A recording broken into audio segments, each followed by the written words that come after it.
সুৱেজ খাল ভূমধ্য সাগৰ আৰু লোহিত সাগৰক সংযোগ কৰিবলৈ সুৱেজ যোজকৰ মাজেদি খন্দা এটা খাল। এই খাল খন্দাৰ আগতে কোনো জাহাজ ইউৰোপৰ পৰা এছিয়ালৈ আহোঁতে আফ্ৰিকা মহাদেশেদি কেইবা হাজাৰ কিলোমিটাৰ ঘূৰি যাবলগীয়া হৈছিল।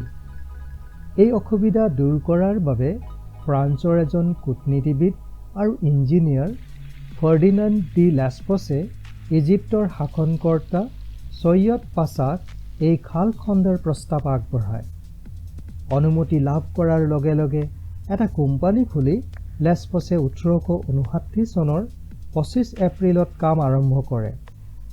102 মাইল দৈৰ্ঘ্য আৰু 26 ফুট দ খাল খন্দাৰ কাম সমাপ্ত হোৱাৰ পাছত 1869 চনৰ 17 নৱেম্বৰত এই নতুন জলপথেদি জাহাজৰ যাতায়াত আৰম্ভ হয়।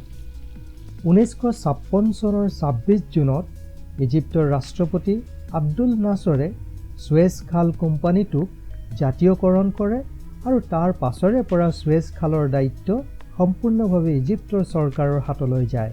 বৰ্তমান কিন্তু এই সুৱেজ খাল বাতৰিৰ শিৰোনামাত। এখন বিশাল জাহাজৰ বাবে বন্ধ হৈ পৰিছে সুৱেজ খাল। এই খালেদি প্ৰায় 52খন জাহাজ প্ৰতিদিনে পাৰ হয়। এক সমীক্ষা অনুসৰি 1 ঘণ্টাত প্ৰায় 400 মিলিয়ন লোকচান হৈছে। এই বিশাল জাহাজখনৰ নাম হৈছে এভাৰ গিভেন আৰু ইয়াৰ কোম্পানীটোৰ নাম হৈছে এভাৰগ্ৰীণ। ইয়াত প্ৰায় 20,000 মান কণ্টেইনাৰ আছে।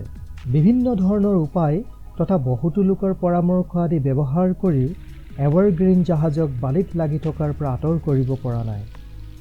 কিছু সময়ৰ বাবে হয়তো এনে লাগিছিল যেন এই জাহাজ পুনৰ চলিবলৈ এইদৰে বন্ধ হৈ থাকিলে আন্তৰ্জাতিক বাণিজ্যত প্ৰভাৱ পৰিব।